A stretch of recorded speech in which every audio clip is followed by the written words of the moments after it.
हरे कृष्ण। ओम नमो भगवते वासुदेवाय नमः।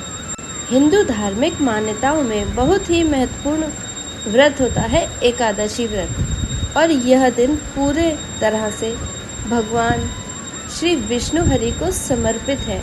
श्रावण मास में कृष्ण पक्ष में पड़ने वाली एकादशी को कामिका एकादशी कहते हैं, और श्रावण मास में श्री हरि की पूजा अत्यंत फलदायी मानी जाती है।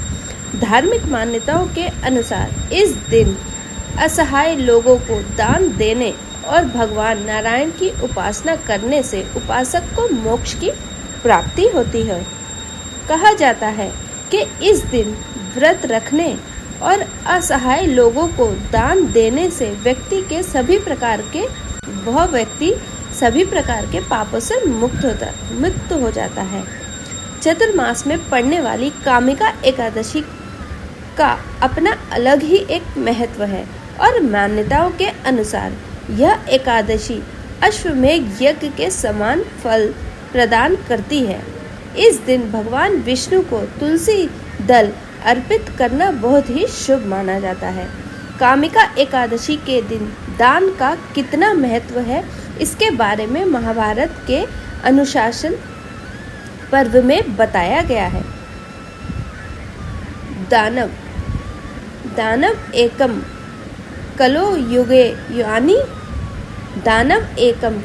युगे यानी कि कलयुग में केवल दान ही एक ऐसा कार्य है जो व्यक्ति को पवित्र और उन्नत बना देता है। जो इस दिन आप अपनी सामर्थ्य के अनुसार ब्राह्मणों या फिर दीन दुखियों, असहाय, निर्धन लोगों को दान दे सकते हैं। लेकिन ध्यान रखिएगा, एकादशी पर चावल का प्रयोग बिल्कुल भी ना करें। चावल से बनी चीज़ों का प्रयोग इस दिन वर्जित माना जाता है। तो इस दिन इस तरह से सामग्रियों का दान भी ना करें। और दान में आप पीले फल, मिठाई, कच्चा अनाज, पीले वस्त्र या फिर तिलों का दान कर सकते हैं। इसके अलावा आप घी, दही का दान भी कर सकते हैं। इस बार कृष्ण पक्ष की एकादशी तिथि 2 दिन है, और एकादशी तिथि प्रारंभ हो रही है 20 जुलाई रविवार को दोपहर 12:13 से, और एकादशी तिथि समाप्त हो रही है 21 जुलाई सोमवार की सुबह 9:38 पर। क्योंकि एकादशी व्रत रविवार को दोपहर से लग रहा है, इसलिए उदय तिथि के अनुसार इस बार एकादशी 21 जुलाई सोमवार को ही केवल रखा जाएगा। एक कामिका एकादशी व्रत रखा जाएगा। सबसे विशेष बात यह है कि उस दिन सोमवार सावन का सोमवार भी है, और यह तिथि भगवान शिव को भी समर्पित होती है। इसलिए इस दिन हरिहर की पूजा करने से ऐसी कोई कामना नहीं है जो अधूरी रह जाए। इसलिए विधि विधान से इस दिन भगवान शिव और भगवान विष्णु की पूजा करना चाहिए। इस दिन 21 जुलाई सोमवार को ब्रह्म मुहूर्त में सुबह 4:20 से 5:08 तक रहेगा। सूर्योदय का समय रहेगा 5:56 और सूर्यास्त का समय रहेगा 7:09 पर। अमृत काल का समय रहेगा शाम को 6:07 से 7:36 तक।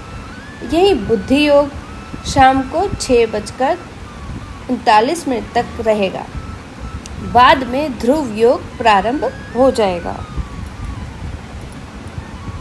और एकादशी के दिन प्रातःकाल पूजा मुहूर्त सुबह 4:35 से लेकर 5:36 तक रहेगा।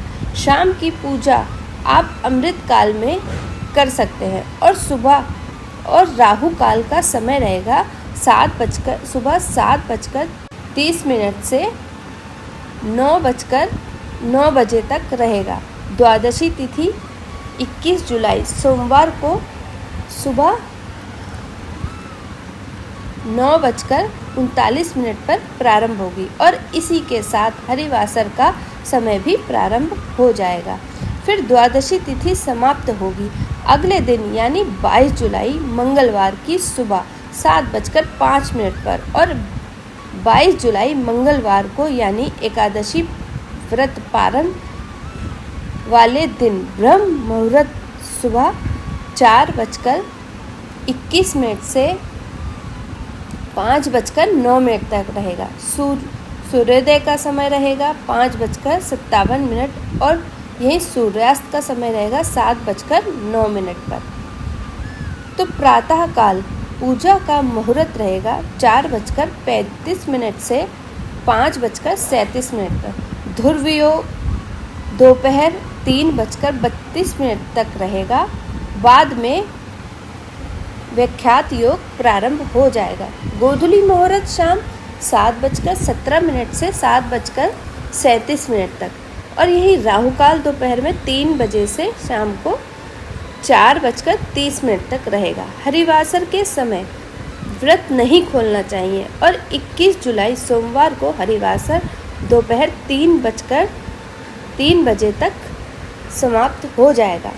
कामिका एकादशी का व्रत खोला जाएगा यानी कि व्रत का पारण किया जाएगा 22 जुलाई मंगलवार को सुबह 5:35 से लेकर 7:05 तक। ध्यान रखिएगा द्वादशी तिथि इस दिन 7:05 तक रहेगी। इसके बाद त्रयोदशी तिथि लग जाएगी तो आपको शुभ मुहूर्त के अंदर ही अपने व्रत का पारण करना है यानी कि अपना व्रत खोलना है। तुलसी के पत्ते दशमी तिथि को तोड़े नहीं जाते हैं, लेकिन इस बार दशमी तिथि को रविवार पड़ रहा है और रविवार के दिन तुलसी के पत्ते नहीं तोड़े जाते हैं, न ही तुलसी को स्पर्श किया जाता है और आप एक दिन पहले ही यानी कि शनिवार को ही तुलसी के पत्ते तोड़कर रख लेना। यदि तोड़ना भूल जाए तो आप गिरे हुए पत्ते भगवान को भोग में अर्पित कर सकते हैं, क्योंकि एक हफ्ते एक तुलसी के पत्ते बासी नहीं माने जाते हैं। कामिका एकादशी के पुण्य प्राप्त ब्रह्महत्या जैसे दोषों से भी मुक्ति दिला देता है। मान्यताओं के अनुसार एक बार एक क्षत्रिय के हाथों से ब्राह्मण की मृत्यु हो गई थी, जिस कारण से उसे ब्रह्महत्या का पाप लग गया था।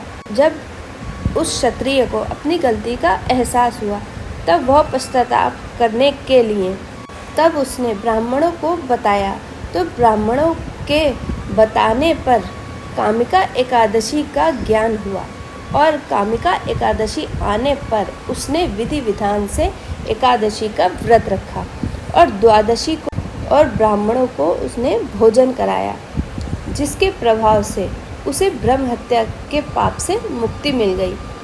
इस शुभ तिथि पर सुबह स्नान आदि करके निवृत्त होने पर बाद में जल और पुष्प लेकर संकल्प ले व्रत प्रारंभ करना चाहिए। शाम को विधिवत विशेष पूजा करनी चाहिए और दीपदान करना चाहिए।